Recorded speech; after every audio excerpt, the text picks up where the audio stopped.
Hai guys, welcome to my YouTube channel. Assalamualaikum, gimana kabarnya? Semoga sehat selalu. Kembali lagi bersama saya. Perkenalkan, nama saya Irma Yogiana, NPM A1G022040, kelas 1A, Prodi Pendidikan Guru Sekolah Dasar, mata kuliah Pengelolaan Pendidikan, dosen pengampu Dr. Muhammad Kristiawan, MPD.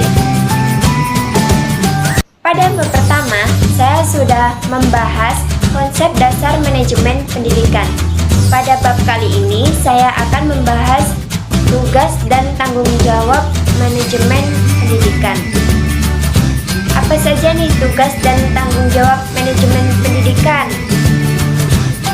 Yuk kita bahas, jangan lupa disimak ya.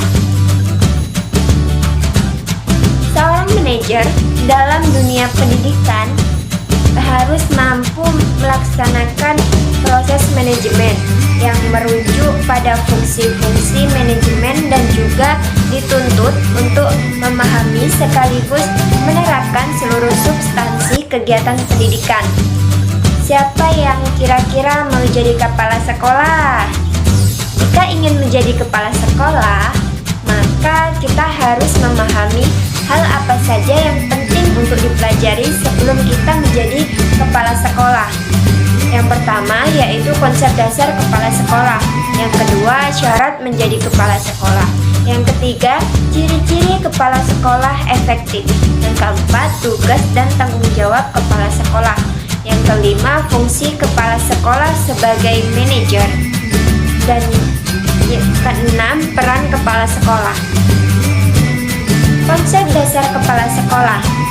Kepala sekolah adalah orang yang memimpin sebuah lembaga pendidikan atau sekolah dan menggerakkan, memengaruhi, serta mendorong semua pihak yang terlibat dalam lembaga tersebut untuk mencapai tujuan bersama dalam melaksanakan fungsi kepemimpinannya.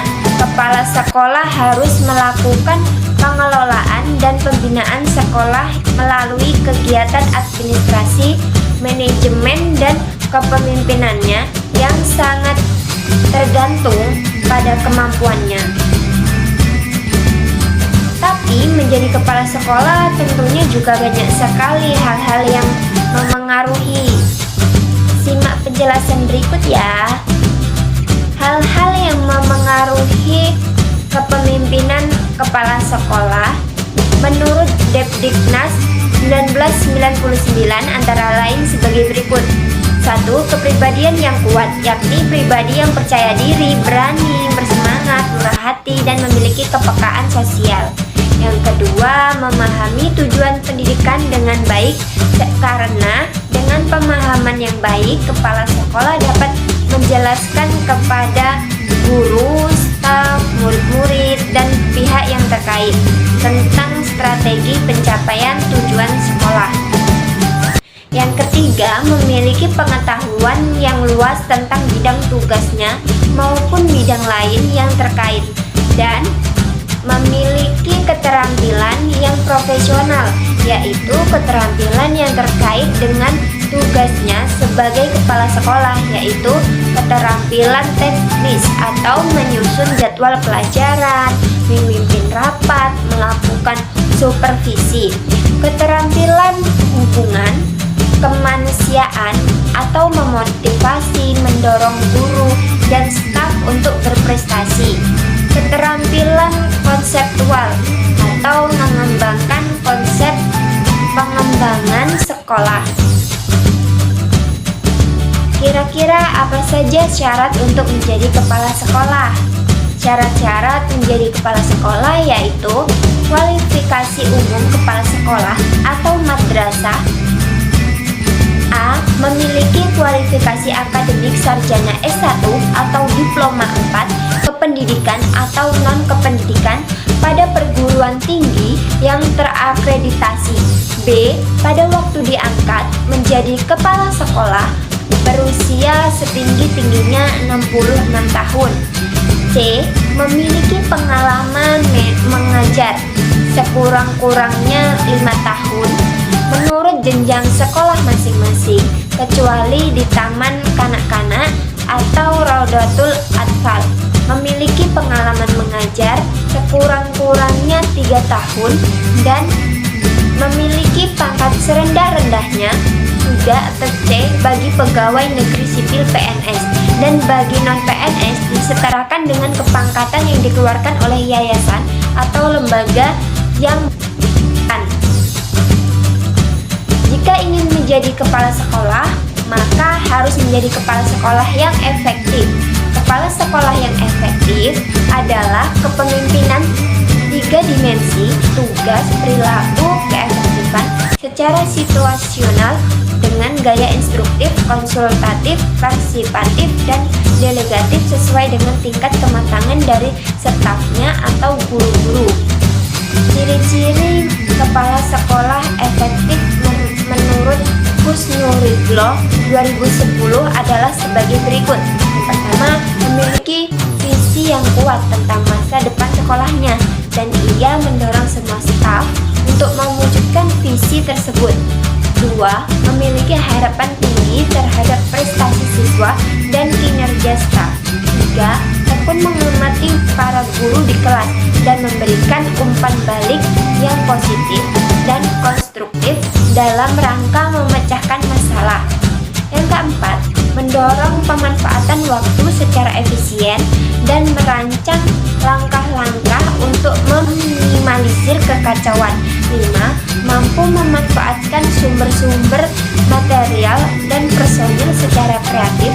Dan yang terakhir yaitu memantau prestasi siswa secara individual dan kolektif serta memanfaatkan informasi untuk mengarahkan perencanaan instruksional. Tugas dan tanggung jawab kepala sekolah. Kepala sekolah bertanggung jawab atas manajemen pendidikan secara mikro yang secara langsung berkaitan dengan proses pembelajaran di sekolah. Sebagaimana dikemukakan dalam pasal 12 ayat 1 sampai 28 tahun 1990 bahwa kepala sekolah bertanggung jawab atas penyelenggaraan kegiatan pendidikan, administrasi sekolah, pembinaan tenaga kependidikan lainnya, dan pendayagunaan serta pemeliharaan sarana dan prasarana. Menurut Dirawat, tugas dan tanggung jawab kepala sekolah dapat digolongkan kepada 2 bidang, yaitu tugas kepala sekolah dalam bidang administrasi. Ada pengelolaan pengajaran. Pengelolaan pengajaran ini merupakan dasar kegiatan dalam melaksanakan tugas pokok. Kegiatan yang berhubungan dengan pengelolaan ini antara lain yaitu pemimpin pendidikan hendaknya menguasai garis-garis besar program pengajaran untuk tiap bidang studi dan tiap kelas, menyusun program sekolah untuk 1 tahun, menyusun jadwal pelajaran, mengkoordinir kegiatan-kegiatan, penyusunan model satuan pengajaran, mengatur kegiatan penilaian, melaksanakan norma-norma kenaikan kelas, mencatat dan melaporkan hasil kemampuan belajar murid.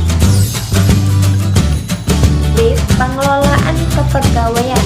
Pengelolaan kepegawaian termasuk dalam bidang ini, yaitu menyelenggarakan urusan-urusan yang berhubungan dengan penyeleksian, pengangkatan, kenaikan pangkat, cuti, perpindahan dan pemberhentian anggota staf sekolah, dan lainnya.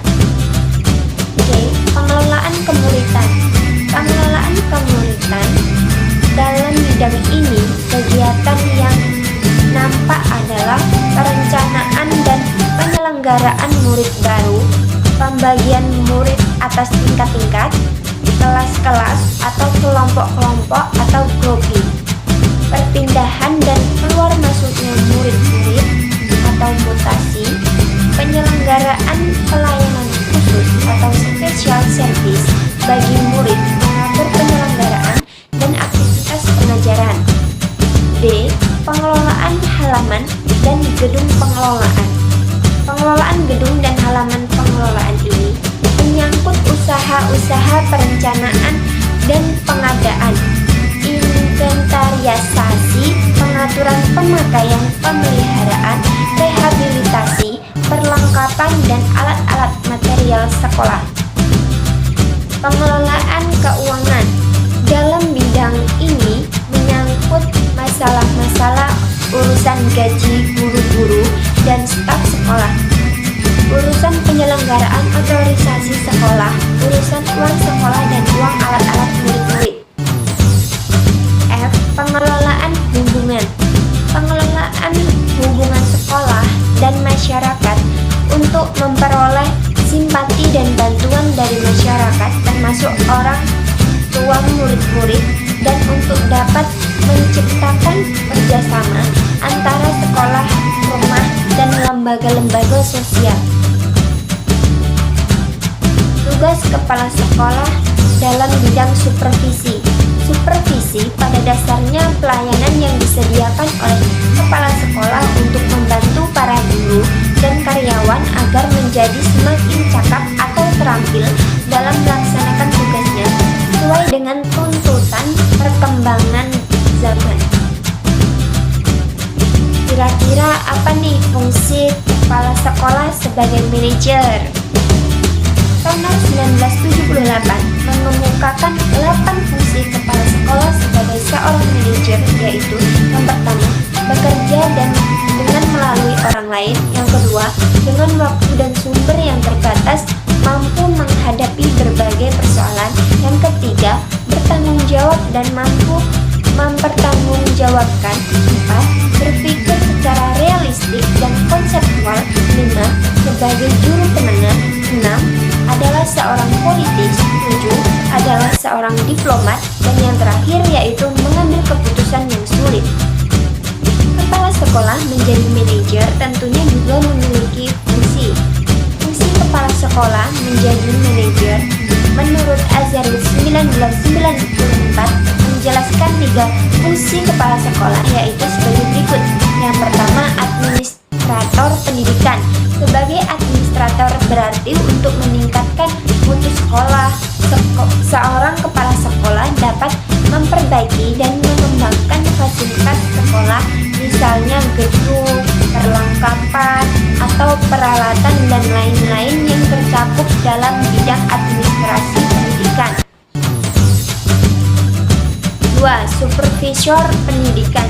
Sebagai supervisor berarti usaha peningkatan mutu dapat pula dilakukan dengan cara peningkatan mutu guru-guru dan seluruh staf sekolah, misalnya melalui rapat-rapat, observasi kelas, perpustakaan, dan lain sebagainya. Dan yang terakhir, pemimpin pendidikan. Sebagai pemimpin pendidikan berarti peningkatan mutu akan berjalan dengan baik apabila guru dan staf bersikap terbuka, kreatif, dan memiliki semangat kerja yang tinggi. Suasana yang demikian ditentukan oleh bentuk dan sifat kepemimpinan yang dilakukan kepala sekolah. Kira-kira apa saja peran kepala sekolah? Peran kepala sekolah yaitu kepala sekolah yang berperan sebagai administrator memiliki 10 peran, yaitu peran pribadi, kepala, pemimpin, penghubung, peran pengetahuan, supervisi, penabur pengetahuan, juru bicara, peran dalam mengambil keputusan, wira swastawan, pemecah waktu, pengalokasian, sumber daya, dan tuding. Wah, banyak sekali ya. Secara garis besar, pemimpin pendidikan memiliki 3 peran utama, yaitu 1. Peran kepemimpinan kepala sekolah. 2. Peran manajerial kepala sekolah. 3. Peran kurikulum pengajaran kepala sekolah. Itu tadi pemaparan materi bab 2 tentang tugas dan tanggung jawab